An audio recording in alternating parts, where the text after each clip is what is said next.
Hello again. Today we're going to look at one final example of a comparative paragraph, the kind of thing that is going to run throughout your coursework essays. Over the last few lessons you've looked at how to compare language, form, genre, structure. You've been thinking about the context. You've been thinking about comparing the writer's messages. And in the paragraph we look at today, all of those elements are brought together, one neat paragraph that ticks all of the assessment boxes. So let's look at this example paragraph from an essay that was comparing The Great Gatsby and The Picture of Dorian Gray by Oscar Wilde. First sentence. However, in some ways, elements of hierarchy will always exist. The traditionally wealthy opposed to any form of social mobility. You can see that what the person has done here is started with an argument, so that's AO1, an argument that applies to both of the texts. The difference between West and East Egg physically shows an entrenched class divide even among the rich. They've moved from making their argument to diving into one of the texts and focusing on the technique, a big technique, the physical description of place, of setting, that Fitzgerald has used to put across this idea of the wealthy being opposed to any form of social mobility. Shows an entrenched class divide even among the rich. Gatsby's mansion, while impressive, is a mere replica of grandeur. Nick Carraway's own small eyesore, and you can see as I've highlighted that that's an example, that's evidence, and so that comes under AO1, is similar to the Long Island house owned by Fitzgerald himself in 1922. So we move from embedded evidence, small eyesore, into an explanation of the context, that is, the house that Fitzgerald himself lived in 1922 when he was writing the novel. Meagre and set alongside the old mansions of the Pulitzers and Astors. Beneath the facade of change and progress, the new builds are factual imitations, rather like Basil Hallward's success, which relies solely on an enthrallment with Dorian. Here is our first real point of comparison, AO4, where the very specific facade that Gatsby lives behind is compared with the facade that a character called Basil in the portrait of Dorian Gray, the facade that he puts up as well as a Victorian man. So from that point of comparison we move then into these material advancements through art and property are like the mysteries surrounding Gatsby and Dorian's respective backgrounds and perpetual youth, insubstantial and easily forgotten on their deaths. You can see how the person who's written this paragraph is flipping and flopping, if you like, between the two texts, always coming back to the first text to reflect on the second.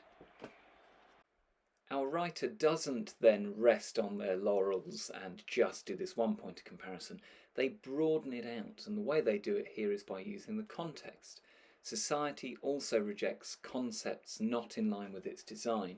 The Picture of Dorian Gray banned and Wilde dubbed immoral by critics, so abhorrent was the notion of idolising aestheticism alone. So we've got this very powerful bit of context, but notice also, as I'm highlighting here, it's not just context.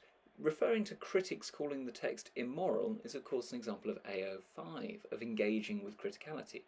It might not have named the writer of this criticism, but it certainly is showing an awareness of the criticism.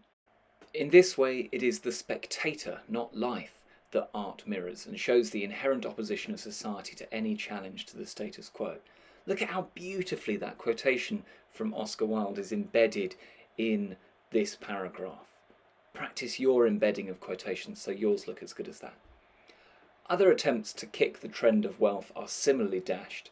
The subplot involving James Vane as a challenger to Dorian's reign of debauchery leaves him mistaken for a pheasant in a bush and shot. So more AO1 there. This moment of satirical bathos, both a tone and a technique. Bathos, look it up. Particularly through its accidental nature, is similar to Gatsby's death born from Tom's, adultery and Daisy's manslaughter of Myrtle, for which they go unpunished. Look how we're back to comparison here, back to a moment of similarity in the two texts. It's not saying they're broadly similar, it's saying very specifically satirical bathos is a point that they share in common. Final sentence, it suggests that the established hierarchy is an immovable natural order and that to act as a challenger to upper class authority is futile. see how, like the first sentence of the paragraph, we're back to an argument that applies to both texts in this final sentence. A nice summing up sentence. From this paragraph we can extract 5 top tips for how to make a really effective coursework paragraph. Tip number 1, make the arguments apply to both texts. Through comparison with each other, what do both texts reveal to you? That's really the question that's at the heart of the whole of your coursework, and certainly should be at the heart of each paragraph. Tip 2, your choice of language, structure or form to analyse, the ones that you focus on, should be led by your argument. You shouldn't let your techniques and your analysis of them lead your argument. It should be the other way around. Argument first, technique analysis second.